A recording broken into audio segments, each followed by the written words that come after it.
जय श्री राम, जय श्री राम, जय श्री राम, जय श्री राम, जय श्री राम, जय श्री राम, जय श्री राम, जय श्री राम, जय श्री राम, जय श्री राम, जय श्री राम, जय श्री राम।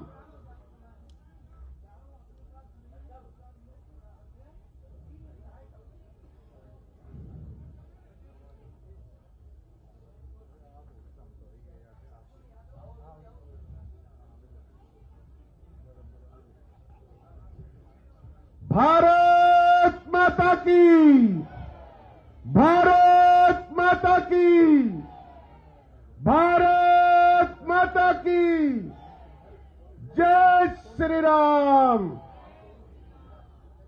अब मैं निवेदन करूंगा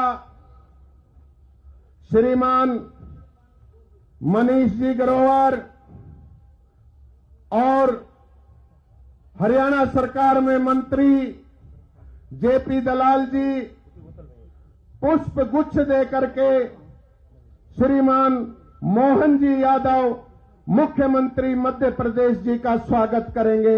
आप जोरदार ताली बजा करके स्वागत करेंगे। मैं निवेदन करूंगा महेंद्रगढ़ भिवानी लोकसभा से सांसद कौन सी वाली बोतल है? चौधरी धर्मवीर सिंह जी पटका पहना करके श्रीमान मोहन जी यादव का स्वागत करेंगे। अब मैं निवेदन करूंगा पूर्व में मंत्री रहे, 3 दफा प्रदेश अध्यक्ष रहे, 5 दफा महेंद्रगढ़ से विधायक रहे श्रीमान रामविलास जी शर्मा से वो पूरे इलाके की तरफ से श्री मोहन यादव जी मुख्यमंत्री मध्य प्रदेश का पगड़ी पहना करके स्वागत करेंगे और आप जोरदार ताली बजा करके सभी स्वागत करेंगे। अब मैं निवेदन करूंगा श्री ओम प्रकाश जी मंत्री हरियाणा सरकार से और तीनों जिलों के अध्यक्ष लक्ष्मण यादव जी, अभय सिंह जी, सीताराम जी सभी स्मृति चिन्ह देकर के हमारे मेहमान का स्वागत करेंगे। इसी कड़ी में मैं निवेदन करूंगा किसान मोर्चा के प्रदेश अध्यक्ष श्री सुखवेंद्र जी मांझी और किसान मोर्चा के जिला के अध्यक्ष पवन खैरवाल जी अपनी टीम के साथ, हमारा ये किसानों का मान्यवर इलाका है, एक किसानों का हल दे करके स्वागत करेंगे।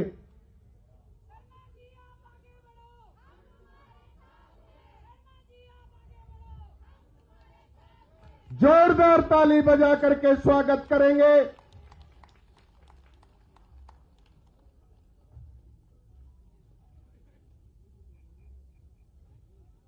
आप सभी से निवेदन अपना अपना स्थान ग्रहण करें।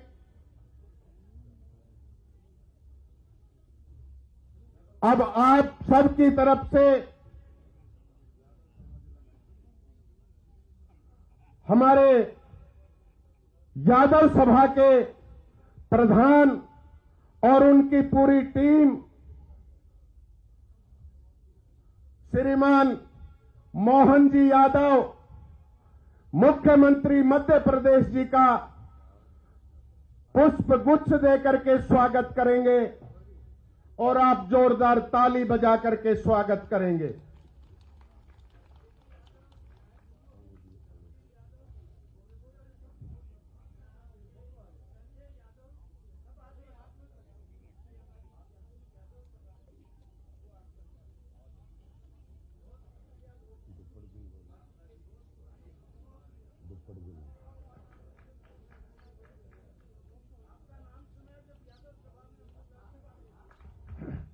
भारत माता के, भारत माता की। मध्य प्रदेश मुख्यमंत्री डॉक्टर मनोज यादव की, डॉक्टर मनोज यादव की। भारतीय जनता पार्टी जिंदाबाद, भारतीय जनता पार्टी जिंदाबाद। अब मैं हम सबको कार्यकर्ताओं को तैयार करने वाले संघर्षशील, लगातार आप 5 बार विधायक रहे, मंत्री रहे, 3 बार आज प्रदेश के अध्यक्ष रहे, इस इलाके के प्रदेश के सभी हमारे कार्यकर्ताओं को संदेश देने वाले प्रोफेसर रामविलास जी शर्मा से निवेदन करूंगा, आए और हम सबको संबोधित करें और माननीय डॉक्टर मनोज यादव जी का आप विशेष तौर से उनका स्वागत करें। धन्यवाद।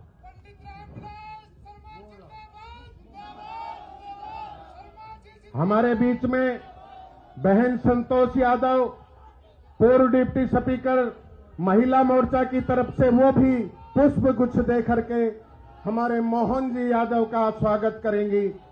और आप सबकी तरफ से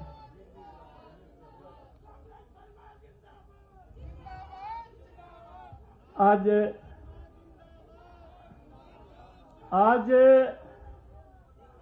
वो दिन आ ही गया जिस दिन की हमको इंतजार थी। आज मेरा प्रिय साथी, बड़े प्रांत का मुख्यमंत्री, भगवान शंकर के महाकाल का सेवक, उज्जैन से 4 बार विधायक रहने वाले और मध्य प्रदेश के माननीय मुख्यमंत्री आज मेरी नगरी महेंद्रगढ़ पधारे हैं। जोरदार तालियों से, खड़े होकर के तालियों से हमारे मौजूद मेहमान का अभिनंदन करें।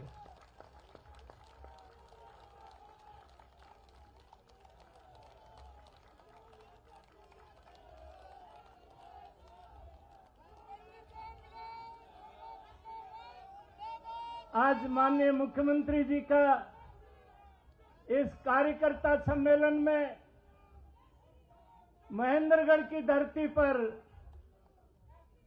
मोहन जी, ये अहिरवाल का इलाका है, ये सैनिक सरदारों का इलाका है। 1857 के संग्राम में राव तुलाराम के नेतृत्व में नसीबपुर में हमने लड़ाई लड़ी थी। अभी हम यहां से जाने के बाद राव तुलाराम की मूर्ति पर माला अर्पण करेंगे। मोहन यादव जी, आज आपको अपने बीच में पा करके इस कार्यकर्ता सम्मेलन में हम गदगद हैं। महाकाल की एक बार मोहन यादव जी के चुनाव में मैं गया था और मेरे मुंह से कई बार भगवान शंकर की कृपा से हमने जो भी महाकाल उज्जैन में भेजे, रामचंद्र सैनी पत्रकार गवाह है, राजेश यादव गवाह है, उन सब ने, मोहन यादव जी ने उनको इतनी सुविधा, महाकाल के ऐसे जोरदार दर्शन कराए। और उस चुनाव में एक गांव में मेरे मुंह से निकल गया था, अरे मोहन यादव, एक दिन भगवान शंकर की बड़ी कृपा आप पर बरसेगी।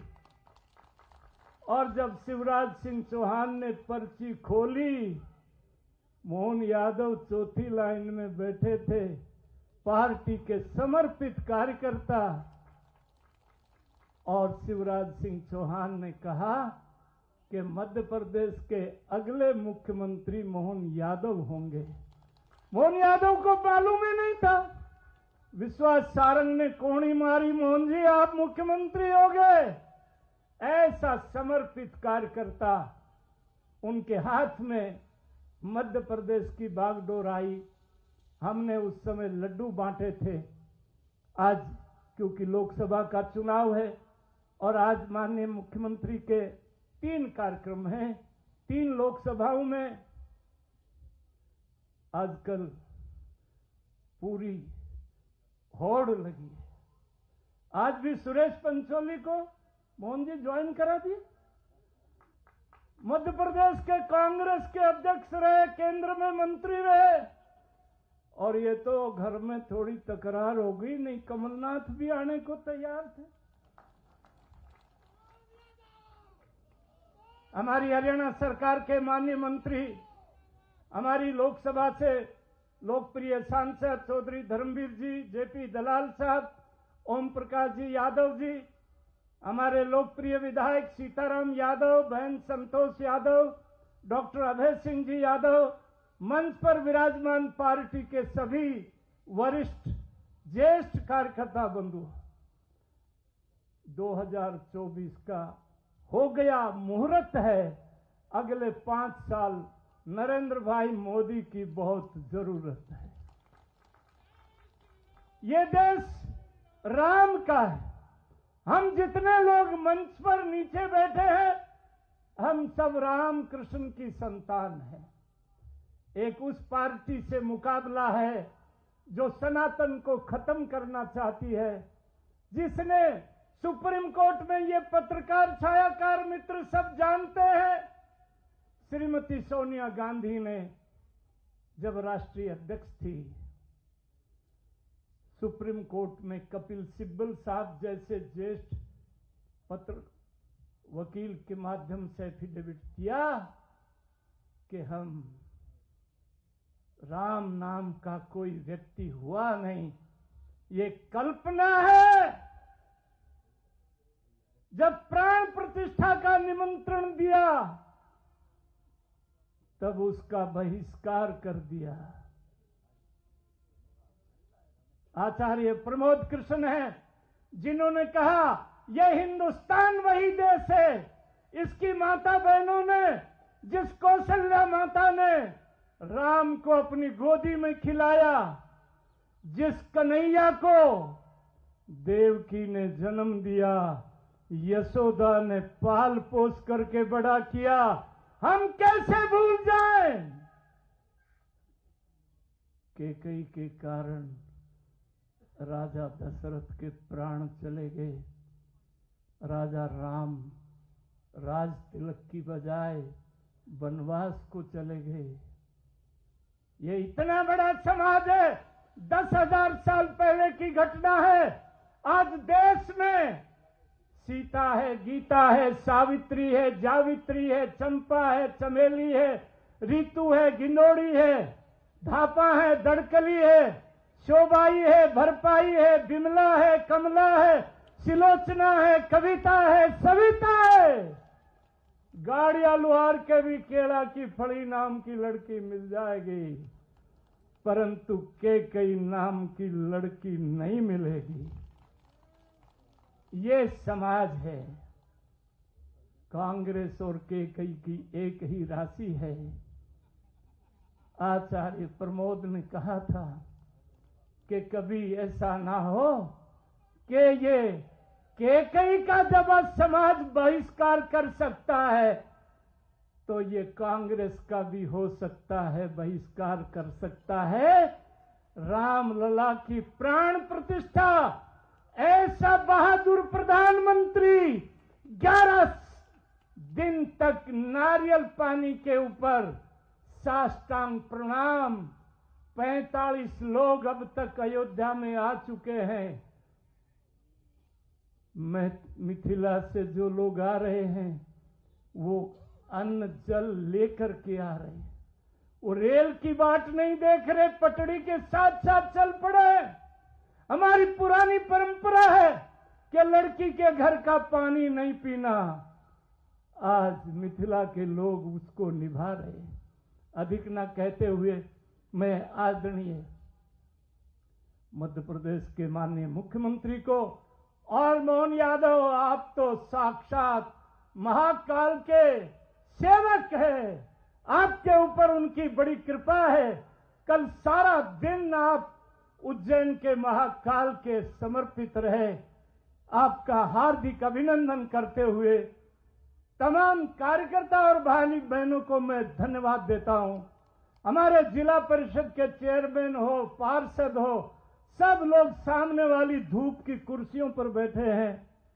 ये कार्यकर्ता सम्मेलन में सुबह 10 बजे का हमको सूचना थी मान्यवर, ये सारी जनता संतोष यादव ने कहा था। ऊपरले से मैंने अभी हॉटलाइन पर बात की है, बादल हो गए हैं, गर्मी कम हुई है कि नहीं हुई है। इन्हीं शब्दों के साथ मैं अपने मुखिया मोजिज मेहमान मोहन यादव का महेंद्रगढ़ की धरती पर हार्दिक अभिनंदन करता हूं, स्वागत करता हूं। भारत माता की। महेंद्रगढ़ वाली बात, भारत माता की। अब मैं निवेदन करूंगा हमारे लोकप्रिय सांसद चौधरी धर्मवीर सिंह जी से, वो आए और अपने विचार रखें। मध्य प्रदेश के मुख्यमंत्री आदरणीय मोहन यादव जी, अभी आपको संबोधित करके गए रामविलास शर्मा जी, समय की बचत करते हुए सम्मानित मंच और मेरे साथियों, देखिए आपने पिछले 10 साल का भारत भी देखा और 10 साल के बाद जो भारत की तस्वीर बदली है माननीय नरेंद्र मोदी जी ने, ये किसी से छिपी हुई नहीं। हमारे से बाद में जो देश आज़ाद हुआ, चाइना जैसा देश भी हमारे से आगे निकल गया, लेकिन आज़ादी के बाद कुछ ऐसे आदमियों के हाथ में पावर ट्रांसफर हुई। आप ये मान के चलिए, जब अंग्रेज गए तो पूर्ण रूप से आज़ादी की बजाय किसी एक परिवार को वो पावर ट्रांसफर कर दी गई और उसका नतीजा उन्हीं अंग्रेजों के बताए रास्ते पर ये देश चलता रहा। आप देखते हैं 142 करोड़ का देश, और माननीय नरेंद्र मोदी जी ने सारे देश को एक योजनाबद्ध तरीके से, योजनाएं 5 साल की नहीं बनाई जो कांग्रेस ने बना रखी थी, यहां बनाई नीतियां, और नीतियां भी ऐसी बनाई कि हमने इस देश को 2047 तक विकसित देश बनाना है। इसीलिए आप देखते होंगे वो सारी की सारे काम जो एक विकसित देश में होने चाहिए वो माननीय नरेंद्र मोदी जी ने चालू किए। सबसे पहले देश को कनेक्टिविटी के नाम पर पूर्व से पश्चिम, उत्तर से दक्षिण ऐसी सड़कें बनाई जैसे अमेरिका के अंदर हैं। आप और हम सपने में सोच नहीं सकते थे जो पहले सड़कों का हाल था, मेरे बताने की जरूरत नहीं। आज दिल्ली से बॉम्बे जाना हो, आपने पंजाब और जम्मू में जाना हो, हमें आगरा, लखनऊ और बनारस जाना हो, आप देखिए क्या हाल है।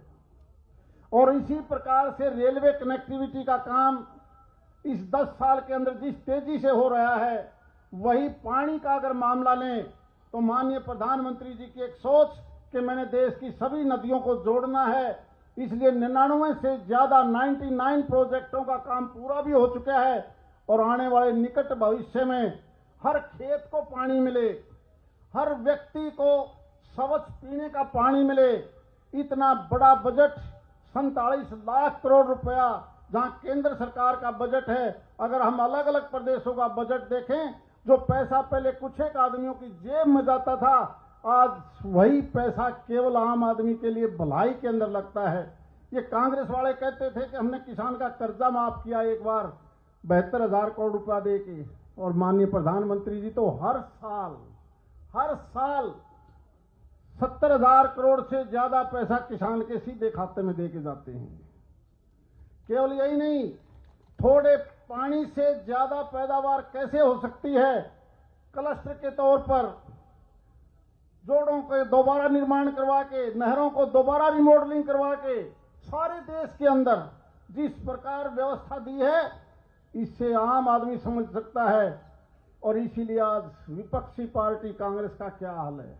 मैं पिछले 2 योजना से लोकसभा में हूं आपकी वजह से, माननीय मोदी जी की वजह से। कांग्रेस पार्टी क्षेत्रीय दल बन चुका है, राष्ट्रीय पार्टी नहीं बची। विपक्ष का नेता बनाने के लिए जो सम्मान सीट चाहिए, उनके पास सम्मान सीटें नहीं हैं, और आने वाले समय में तो लगता है ये संख्या उनकी और घटेगी। आप लोगों ने माननीय मोदी जी के आह्वान पर जहां 10 की 10 लोकसभा सीट अच्छे मार्जिन से जिताई, आपकी ये लोकसभा भी 63.5% वोट से आई थी। मैं दावा कर सकता हूं इस प्रदेश की जनता और इस देश की जनता हर जगह पहले से ज्यादा मार्जिन बढ़ाएगी, क्योंकि आज ये पार्टी ने, माननीय रामविलास जी ने, ग्रोवर साहब ने, ये केवल चुनिंदा आदमी बुलाए थे और ये मेरे सामने केवल वही आदमी बैठे हैं जिस प्रकार से स्टेज के ऊपर थोड़े से गिनती के बैठ के लिस्टेड आदमी, सबके नाम जिसके पास जिम्मेवारी थी, वही लोग यहां पर बुलाए गए थे। हम तो बल्कि कह रहे थे जब हमने थोड़े आदमी बुलाए हैं तो हमें अंदर मीटिंग कर लेनी चाहिए, लेकिन प्रधान जी ने कहा कि नहीं, अगर कुछ ज्यादा सुनने के लिए आगे तो फिर उनको बिठाएंगे कहां। इसलिए ये प्रोग्राम आप लोगों का, उन लोगों का है जो केवल चुनाव को संभालते हैं, जो केवल बूथ के ऊपर या वोट डलवाने का काम करते हैं, बूथ प्रबंधन कमेटी, केवल वही लिस्टेड लोग आज माननीय मुख्यमंत्री जी आपके सामने बैठे हैं। मैं ज्यादा वक्त नहीं लेना चाहता। जिस प्रकार से प्रदेश की सरकार ने भी, अगर हम बजट को देखें, जहां माननीय प्रधानमंत्री जी आयुष्मान के नाम पर, हेल्थ के नाम पर, एजुकेशन के नाम पर जितना बड़ा पैसा खर्च होने जा रहा है, देश का शायद कोई जगह बची हो जहां मेडिकल कॉलेज ना हो, आईआईटी और आईआईएम, इस प्रकार से एम्स जैसी संस्थाएं, और हम तो बधाई देते हैं माननीय प्रधानमंत्री जी को, यहां से मात्र 40 मिनट की दूरी पर हमारा दूसरा एम्स भी बनने जा रहा है। और केवल एम्स नहीं, हर व्यक्ति को सुविधा मिले, गरीब आदमी को आयुष्मान कार्ड और चिरायु के माध्यम से 5 लाख की मदद कैसे हो सकती है, इस प्रकार की व्यवस्था शायद दुनिया में कहीं नहीं थी। इसलिए प्रधानमंत्री जी की वो सोच कि हमने 2047 तक इस देश को विकसित देश बनाना है, और क्योंकि प्रधानमंत्री जी की नई सोच कि नया यूथ, नई उम्र के जब टीम तैयार होगी, तो क्योंकि नई टीम में काम करने की क्षमता ज्यादा होती है, जैसे रामविलास जी ने कहा, और उसका जीता जागता उदाहरण है आदरणीय मोहन यादव जी। जब ऐसे ऐसे मुख्यमंत्री बनेंगे तो न केवल मध्य प्रदेश का बल्कि उसका असर चारों तरफ भी पड़ेगा। और यही कारण है कि आपने 10 साल के दौरान इतिहास देखा होगा, राजस्थान हो, हरियाणा हो, मध्य प्रदेश हो, जहां पर भी जाके देखोगे 10 साल पहले का भारत और आज के भारत में अलग तस्वीर है। आज कांग्रेस पार्टी के पास जब वो इलेक्शन, उनका मैनिफेस्टो आता है, उनकी कमेटी बनती है और वो बार बार रिक्वेस्ट करते हैं कि बताइए कौन कौन चुनाव लड़ना चाहते हो, और चुनाव लड़ने वालों की दरखास्त नहीं आती। लीडर कहते हैं कि इस बार हमें छोड़ दो क्योंकि मोदी जी की लहर है, हमारी जमानत जब्त ना हो जाए। सिर्फ जमानत जब्त ना हो जाए इसलिए कोई दरखास्त देने वाला नहीं है आज के दिन भारतीय जनता पार्टी के सामने कांग्रेस पार्टी का। अब खुद यहां पर भी देख रहे होगे, कहने के लिए मांग लेते हैं मैं टिकट लूंगा या लूंगी, और वहां जाके कहते हैं जी मन में मत लड़ाना। ये हालात हैं सारे देश के अंदर। जैसा मैंने कहा कि पिछली बार फिर सीट बढ़ी आपकी, और मैं इस बात के लिए कि सारे प्रदेश में कहीं पर भी हजारों के नहीं लाखों की अंतर से कांग्रेस पार्टी चुनाव हारी, और भारतीय जनता पार्टी का हर साल हर बूथ के ऊपर शायद कोई ऐसा बूथ होगा जहां 50% से नीचे वोट हो, और अब तो मुझे लगता है 50% की बजाय ये एवरेज 70% को भी क्रॉस कर जाएगी। इसलिए मैं माननीय मुख्यमंत्री जी से हमारी केवल एक प्रार्थना है, आज ये लिस्टेड आदमी हैं जो बूथ को संभालेंगे, केवल वही बुलाए हैं, इसलिए आप हमें वो भी किसी प्रकार का जो आपका प्रोग्राम है मध्य प्रदेश में, उसी प्रकार हम वोटों को ज्यादा से ज्यादा डलवाने का जो आप हमें सुझाव देंगे, हम सारे के सारे वही सुझाव को मानते हुए ज्यादा पोलिंग करके एक रिकॉर्ड बनाएंगे, और प्रदेश में जो हमारे से पिछली बार भूल हुई, इस बार 2/3 बहुमत से प्रदेश में भी तीसरी बार सरकार बनेगी। बहुत बहुत धन्यवाद। जय हिंद।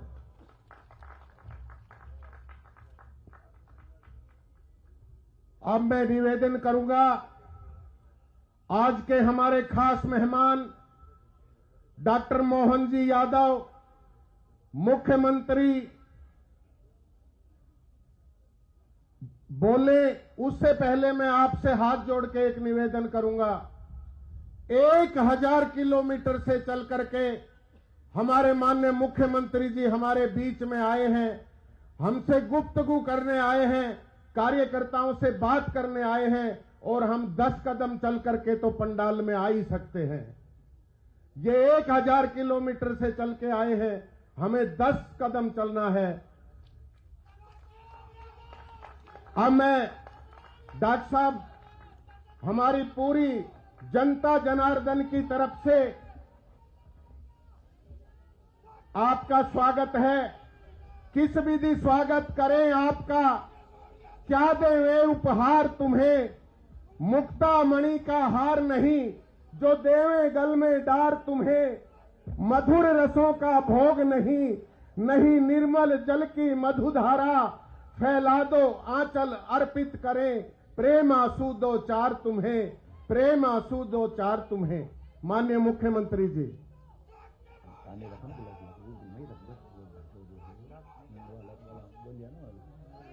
सभी अपना अपना स्थान ग्रहण कर लें।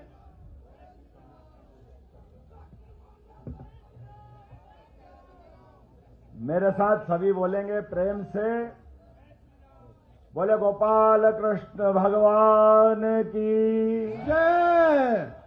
मैं उज्जैन से आता हूं और आज भी और कल भी ऐसा मानते कि शिवरात्रि है, और हमने सबने बनारस में, अयोध्या में बदलते दौर का नरेंद्र मोदी जी वाला देश हम सब ने देखा भी और बदलते दौर को महसूस भी कर रहे हैं।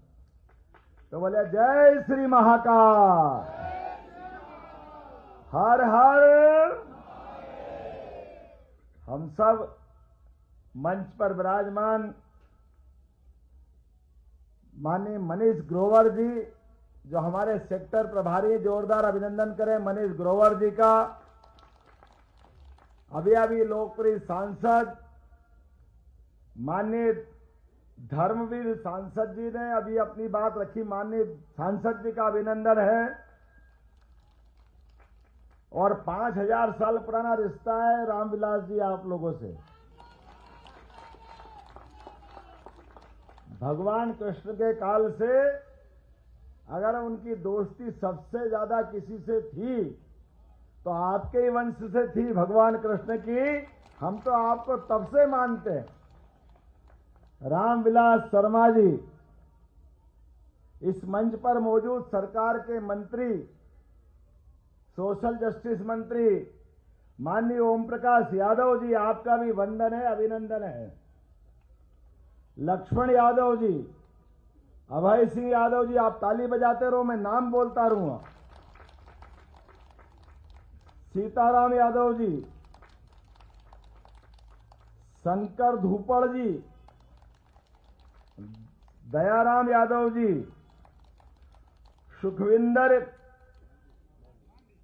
मांडी जी, माफ करना नाम पढ़ने में गलती हो जाए तो आप समझ लेना कि मैंने सही बोला है। देवेंद्र यादव जी, राकेश कुमार जी, चेयरमैन जिला परिषद, सत्यव्रत शास्त्री जी। मेरा थोड़ा रोज भाषण दे दे के गला पड़ रहा है। अब यादव आदमी भाषण का एक आधे हाथ पांव चलाए, वो काहे के चक्कर में पड़े। प्रवचन करना, भाषण देना, बोलना, ये कोई और के काम है। मैं तो अपनी बात को कम शब्दों में लेकिन भाव से ज्यादा समझूंगा। भाषा से जो समझाने वाले हमारे काफी वरिष्ठ जन यहां मौजूद है, और हम जिनको मानते हैं, आप तो और सौभाग्यशाली हो। आज के दौर में भगवान कृष्ण को समझने की और कई गुना ज्यादा जरूरत है, जिनके कारण से हम यहां बैठे हैं।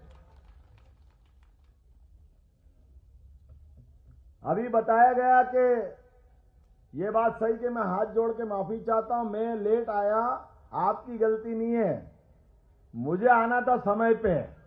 आपने तो उसके बाद भी कृपा करी, आप अपने सूर्य देवता से आंख मिला के बात कर रहे हैं कि देखे तुम में जितना ताप हो दे दो, और हम अपनी ताकत बता रहे हैं बैठ करके। और ये आपने आज नहीं किया, ये हमारी 5000 साल पुरानी परंपरा है। भगवान कृष्ण ने भी ब्रज में इंद्र से कहा था, तू बारिश करके देख, और हम इंद्र पर्वत तुम्हारे सामने गोवर्धन पर्वत उठा के उनको भी चुनौती देके बताया था। ये परंपराओं में हमारा अंदर की जीवटता बताती है, यह हमारी ताकत बताती है। और इस बदलते दौर में भगवान कृष्ण के जीवन के विविध प्रसंगों से मुझे आज जहां बात कर रहा हूं, ये पंजाब हरियाणा का हमारा प्रांत, ये प्रांत के भरोसे से आज भी पूरा देश अगर महफूज है, आनंद, खुशी और उत्साह से विकास की दौड़ लगा रहा है, तो यहां के बांके बहादुर जवानों के कारण लगा रहा है। इसलिए मुझे आपको प्रणाम करने की इच्छा होती है। दोनों तरह से दुश्मन की गोली के आगे सीने की और गोली की लड़ाई में खड़े होकर के सीना अगर भारी पड़ेगा, गोली कमजोर कर देगी, तो आदमी हरियाणा का होगा। 100% इस बात का एहसास होता है।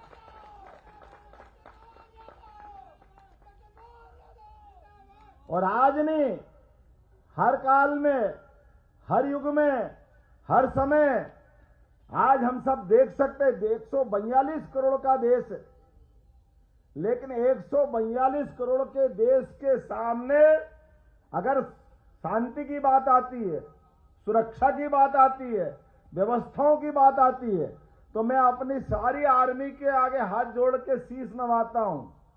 उनकी सबकी संख्या केवल 13.5 लाख है। इतना विशाल देश, और आप सारी बीएसएफ वगैरह सीआरपी जोड़ लो, 20 लाख इनकी जोड़ लो, सारी पुलिस फोर्स मिला लो, तो सब मिला के 40 लाख। लेकिन ये 40 लाख लोग अपनी जान की बाजी लगा करके भारत को सबसे बढ़िया सुरक्षा व्यवस्था दिखाते हुए दुनिया का सबसे बड़ा लोकतंत्र जिंदा रख के बताते हैं। इनकी जिंदादिली की तुलना करना तो कर लो पाकिस्तान से, अफगानिस्तान से और ऐसे सारे देशों से। वहां क्या हालत है, हमारे यहां की क्या हालत है। हमारी और उनकी तुलना उसी से मालूम पड़ती है। और मैं आज जो बात कर रहा हूं, ये लोकतंत्र को जिंदा रखने के लिए ही बात कर रहा हूं। भगवान कृष्ण के जीवन की बात देखो, उनने कहा कि धर्म के मार्ग पे चलना, और धर्म के लिए ही उनका जन्म हुआ। भगवान कृष्ण के जीवन के कष्ट देखो, तो कदम कदम पे जितने कष्ट उनने झेले, उतने तो किसी ने झेले ही नहीं होंगे। लेकिन प्रत्येक कष्ट से वो डर के नहीं भागे। उन्होंने अपने आप को आगे खड़ा करके समाज को पीछे मार्ग बताया। ये भगवान कृष्ण का जीवन पूरी दुनिया को प्रेरणा देता है, हजारों हजार साल से। किसी बात से नहीं डरे, और जाने अनजाने हम ही उनको कई बार गलत कह देते, हमसे निकल जाती बात। भगवान ने कहा कि कंस के घर माखन नहीं जाना चाहिए, वो तो हमारा दुश्मन है। यह अलग बात है कि उस समय बहुत सारी घटना ऐसी थी कि बालक रूप में भगवान कृष्ण थे, माखन बनता था घर में, तो बच्चे को मालूम तो पड़ गया बकासुर मारने आए, तो किसको मारने आया था? भगवान कृष्ण को। पूतना मारने आई तो भगवान कृष्ण को। पैदा कैसे हुए ये तो मालूम नहीं था उनको, कि जेल में हुए, वसुदेव देव की बाद में मिले। लेकिन जिस बालक को ये कष्ट ही घर में मिल रहा है, और हर बार वो जो उन पे आक्रमण करने वाला है उसको मारते जा रहे हैं भगवान, तो मारते मारते यशोदा माँ से तो पूछ तो सकते ही कि माँ ये कौन भेज रहा है, किसके लोग हैं? तो बालक को माँ नहीं बताएगी बेटा तू घर में रहे, ये सब कंस के लोग हैं। अब बच्चे के मन में तो बैठ ही जाएगा शर्मा जी के, नहीं बैठेगा शास्त्री जी, कि एक बकासुर आ रहा है, धेनासुर आ रहा है, कोई न कोई रोज मारने आ रहा है। लेकिन वो पक्का यादव पट्टा सबको निपटाया जा रहा है घर में से ही, अपने से। और ऐसे करते करते लगातार वो अपनी उम्र बढ़ती जा रही है, और बढ़ती उम्र में एहसास हो रहा है कि यार ये अपने घर में जो आ रहा है ये तो दुश्मन अपने को समझ में आई, ये कंस के लोग हैं। लेकिन ये माखन बन रहा घर में, ये मटकी भर भर के कहां जा रहा है? तो मां से तो पूछते होंगे, बाबा से पूछते, नंद बाबा से, यशोदा मां से, मां कहां जा रहा माखन? तो क्या कंस के पास जा रहा है? बोले क्यों जा रहा है? उसकी सेना को माखन चाहिए, सप्लाई करना है, उनका दबाव है। तो बच्चा क्या कहेगा कि मैं नहीं जाने दूंगा? वो हमारे घर में भी छोटे बच्चे, हमको समझ में आती कि नहीं आती, जिद करते कि नहीं करते? तो गोपाल कृष्ण ने हमको उस समय से संघर्ष करना सिखाया कि भैया ये माखन और ये माखन के बहाने से अपने को नहीं जमता है, तो वो विद्रोह होता कि नहीं होता? जाने अनजाने अब इस पे खोज करने की जरूरत है। भगवान ने जो हमको शुरू से सिखाया और हमने सबने देखा कि वो माखन की मटकी फोड़ देते थे। अपने गांव में देखा तो घर घर से दोस्त के सबके यहां से जा रहा, और जिस दुश्मन के जा रहा था अपना माखन दुश्मन को कौन खाने देगा? तो भगवान ने तो विद्रोह किया ना वो बाल रूप से ही कि ये माखन नहीं जाना चाहिए। और ये उनने एक बार नहीं कितनी बार, आप बताओ। मैं इसलिए नमन करना चाहता हूं, आपने मुझे अभी भगवान कृष्ण का वो महाभारत वाला काल का एक सबने देखा कि अर्जुन को भगवान गीता सुना रहा है। तो शिक्षा की महत्ता क्या है ये मैं बता दूं पहले, फिर अपनी बात आगे बढ़ाऊंगा। भगवान कृष्ण की कितनी सारी सीखने लायक बात है। भगवान ने बड़ा पराक्रम करा, कंस को घर में मार दिया, लेकिन घर में मारने के बाद भी हमारे समाज ने कहा कि इसकी शिक्षा दीक्षा चाहिए। ब्रज और ये गांव से आए तो शिक्षा दीक्षा के लिए उज्जैन भेजा सांदीपनी आश्रम में, और सांदीपनी आश्रम में जो पढ़ करके आए, आज भी ऐसा कोई विद्यार्थी दुनिया में नहीं हुआ जो 64 कला, 14 विद्या, 4 ही वेद, 18 ही पुराण अपने मुखारविंद पे याद कर ले, ऐसा बेघा भी विद्यार्थी दुनिया में कहीं नहीं देखा। और देखा तो देखा, मौका पड़ा युद्ध में आमने सामने सेनाओं के, तो हथियार चलाने के पहले जब अर्जुन ने हथियार रख दिए, वो रखे हुए हथियार के आधार पर भगवान कृष्ण ने अपनी जो शिक्षा दीक्षा के आधार पर मृत्यु लोक में अगर जब हम आते हैं तो कर्म की शिक्षा लेके आते हैं। यहाँ कोई अमर होके नहीं आएगा। ये ज्ञान अगर किसी ने दिया तो भगवान गोपाल कृष्ण ने दिया गीता के माध्यम से। और वो सारी शिक्षा हमको, गीता पढ़ लो, आपको 4 वेद नहीं पढ़ना, 18 पुराण नहीं पढ़ना, सारी कलाएं नहीं पढ़ना, सब कुछ उनके 18 अध्याय में सबका निचोड़ निकाल के दे दिया। और उससे बड़ा जो उनका अपना खुद का अपने आधार पर जो उनने कर्म बताया वो हमको सीखने लायक है। वो केवल अर्जुन के रिश्तेदार सामने शांत नहीं हो रहे थे, युद्ध में सामने नहीं खड़े थे। अरे भाई के सामने भाई हथियार लेके खड़ा हो जाए तो रिश्ता तो वैसे ही खत्म हो जाता है, फिर काहे का रिश्तेदार?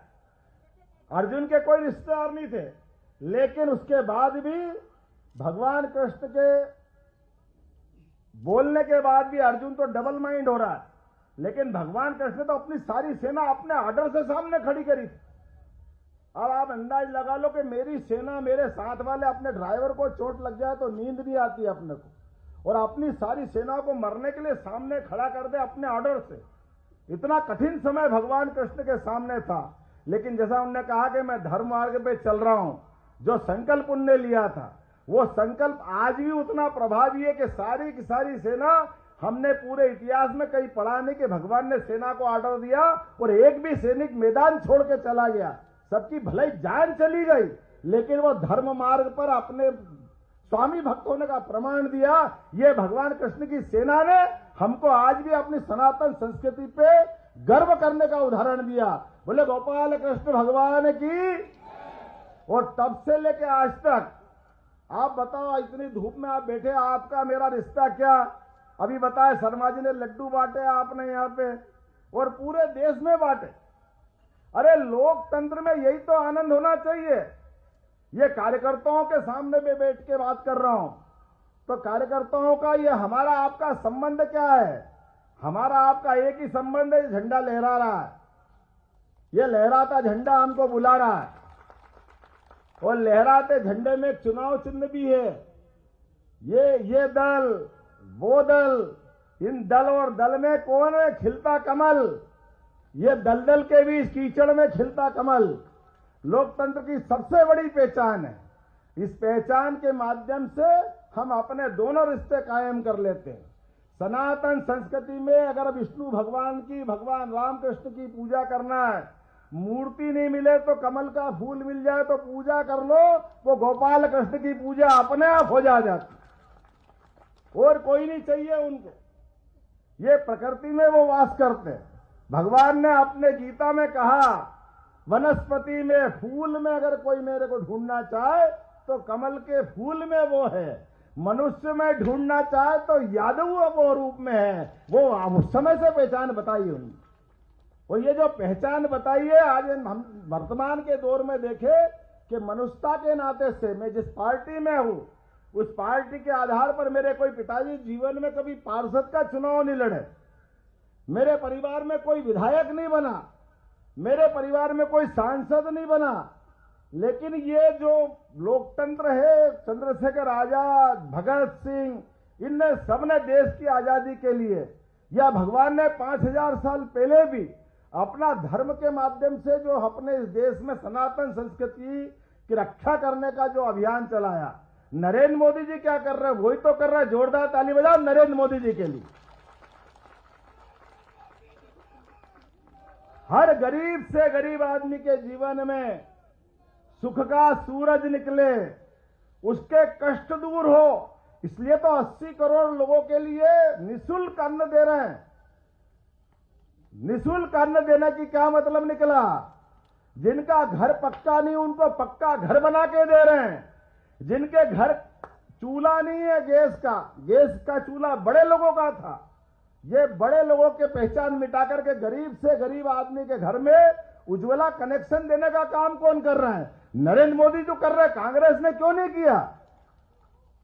राम राज्य और कृष्ण राज्य में क्या हुआ? यही तो हुआ, बगैर ब्याज का सरकार का हिस्सेदार बनाना, सरकार चलाने में किसानों की महत्ता स्थापित करना, उनको अपने आप में हिस्सेदार बनाना। जैसे सीमा पे जवान, प्रशासन में अधिकारी कर्मचारी अपना अपना काम करके वेतन पाते हैं, ऐसे ही खेत में काम करने वाले किसान को धनराशि दे करके उसकी भी एक तरह से हिस्सेदारी तय करके जो सम्मान दिलाने का काम किया, पहली बार नरेंद्र मोदी जी ने किया। ये सौभाग्य हमारा है। क्या जवान, क्या किसान, सबका हिस्सा है कि नहीं इस देश के अंदर? क्यों अलग अलग हो सकते हैं? ये पैसे का सवाल नहीं है, ये सम्मान का सवाल है, ये स्वाभिमान का सवाल है। और इनका तो वर्तमान में, अतीत में हमारी भगवान राम की, भगवान कृष्ण की जो परंपरा है, उस परंपरा के आधार पर जब लोकसभा के चुनाव में हम जा रहे हैं तो हमको इस तरफ देखना ही पड़ेगा। भैया, तुम्हारी पार्टी के अंदर तुम्हारे साथ काम करने वाले लोग, कार्यकर्ता, आप बताओ उनमें से कोई भी आदमी एक बता दो जो अपने बाल बच्चे के अलावा किसी कार्यकर्ता को बड़े पद पे बिठाता है। कोई एक लाइन देख लो, कोई सी भी पार्टी उठा के दे दो। तो तुम्हारी पार्टी का झंडा क्यों तोके? तुम्हारे घर वालों से तुकवा लो, वो ही तोकेंगे। हमारी पार्टी वो पार्टी है, नरेंद्र मोदी का कोई बाल बच्चा है क्या? जोरदार ताली बजाओ अपनी इस पार्टी में घर फूक तमाशा देख वाले। हमारे पूर्व प्रधानमंत्री अटल बिहारी वाजपेयी जी ने अपना जीवन सामने दिया है, नरेंद्र मोदी जी का जीवन सामने है। हम सब मुख्यमंत्री बनाए, हमारा आपका सबके सामने है, आपके मुख्यमंत्री उनका जीवन सामने है। अरे भाई, देश को चलाने के लिए, प्रदेश को चलाने के लिए ऐसे ही तो किसी घर से उठाकर कोई पद पे बिठा दो, यही तो लोकतंत्र की खूबसूरती है और यही सनातन संस्कृति की धारा है। इसके अलावा कुछ नहीं है। लोकतंत्र जिंदा इसीलिए रहेगा, हमने वसुदैव कुटुंबकम, पूरी वसुधा को एक कुटुंब माना है। हमारा ये जीवन जियो और जीने दो की भावना के आधार पे है। और आज के दौर में हमारा तो ज्यादा महत्व बढ़ गया है। जब अयोध्या में आनंद आ गया 22 जनवरी को, बोलो जय जय श्री राम। जब अयोध्या का आनंद आ गया, बाबा महाकाल के महालोक का आनंद आ गया, बनारस काशी विश्वनाथ का आनंद आ गया, अब नंबर किसका है? मेरे को सुनाया नहीं, जोर से बोलो किसका है? पीछे वाले बोलो किसका है? तो अब की बार तो हमने हमारी उंगली संभाल के रखी है गोपाल कृष्ण के जमाने से। उनकी सुदर्शन चक्र किसमें था? काय पे धारण किया था? अब की बार उंगली दबेगी कमल के फूल के ऊपर, सुदर्शन चक्र चलेगा, कांग्रेस का पता नहीं लगेगा। बोलो लगेगा क्या? तीसरी बार सरकार बनेगी हमारे सुदर्शन चक्र से। कौन कौन बनाना चाहता है अपने अपने हाथ उठा के बताओ, और संकल्प कर लो, मुट्ठी बांध करके अपने स्थान पे खड़े हो जाओ, और हम सब संकल्प करें कि जब तक कि पूरा चुनाव नहीं हो जाए हम कोई शांति से नहीं बैठेंगे। हम सब कार्यकर्ता ड्राइविंग सीट पे बैठने वाले ड्राइवर, बस पे सवारी कितनी भी बैठ जाए, लेकिन ड्राइवर जागेगा तो मुकाम पे पहुंचाएगा कि नहीं पहुंचाएगा?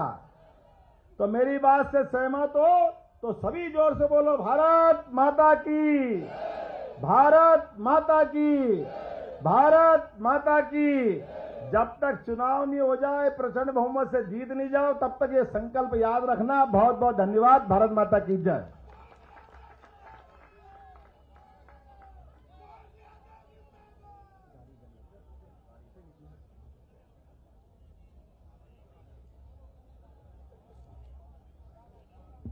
अयोध्या हुई हमारी है, जोर से, अयोध्या हुई हमारी है।